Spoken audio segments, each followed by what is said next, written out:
আজকে পাবদা মাছের একটু অন্য রকমের একটা রেসিপি নিয়ে আসলাম, যাতে আমাদের সেই একঘেয়ে সর্ষে পাবদা বা পাবদার ঝাল থেকে মুক্তি পাওয়া যায়। তাই আজকে আমি করছি পাবদা মাছের ভুনা। এর জন্য আমি 4টে পাবদা মাছ নিয়ে নিয়েছি, সেটাকে নুন হলুদ মাখিয়ে 10-15 মিনিট রেখে তারপরে আমি ভেজে নেব সর্ষের তেলে অবশ্যই।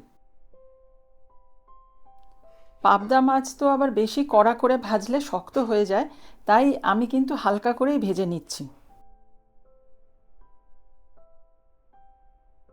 মাছটা আমার ভাজা হয়ে গেল।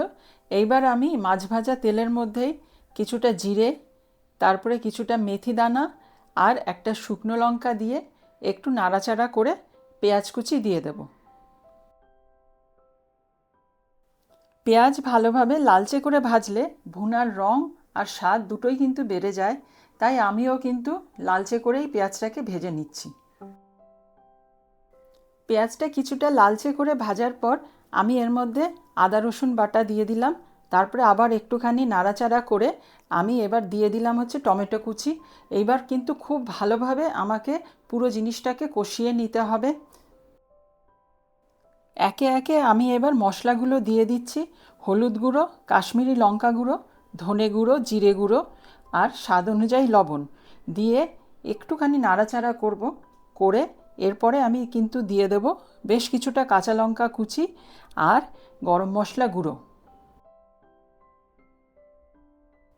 মশলাটা কষাতে কষাতে যখন ভালো করে তেল বেরোবে আর এই টমেটো কুচিগুলো যখন খুব নরম হয়ে যাবে, তখন আমি ধনেপাতা কুচি আর কিছুটা গরম জল দিয়ে দেব।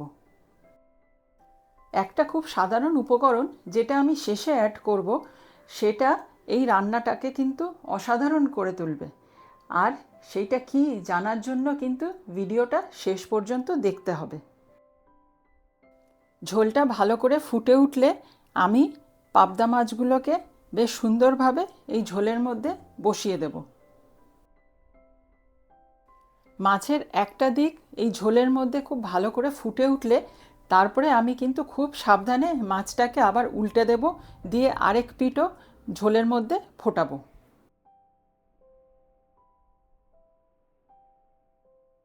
মাছগুলোর দু পিঠই যখন ঝোলের মধ্যে ভালো করে ফুটে উঠবে, তারপরে আমি কিন্তু দিয়ে দেব আরও কিছুটা কাঁচা লঙ্কা কুচি, কিছুটা ধনেপাতা কুচি আর আরেকটা জিনিস দেব, যেটা হচ্ছে সবথেকে ইম্পর্ট্যান্ট, সেটা হচ্ছে কাঁচা সর্ষের তেল। ওপর থেকে ভালোভাবে কাঁচা সর্ষের তেল আমি ছড়িয়ে দেব। দিয়ে তারপরে পুরো কড়াইটাকে একটা ঢাকনি দিয়ে ঢেকে রাখবো কিছুক্ষণের জন্য। গ্যাস বন্ধ করে আমি কিন্তু 5-7 মিনিটের জন্য মাছটাকে ঢেকে রাখছি। আমার পাবদা মাছের ভুনা একদম রেডি হয়ে গেছে।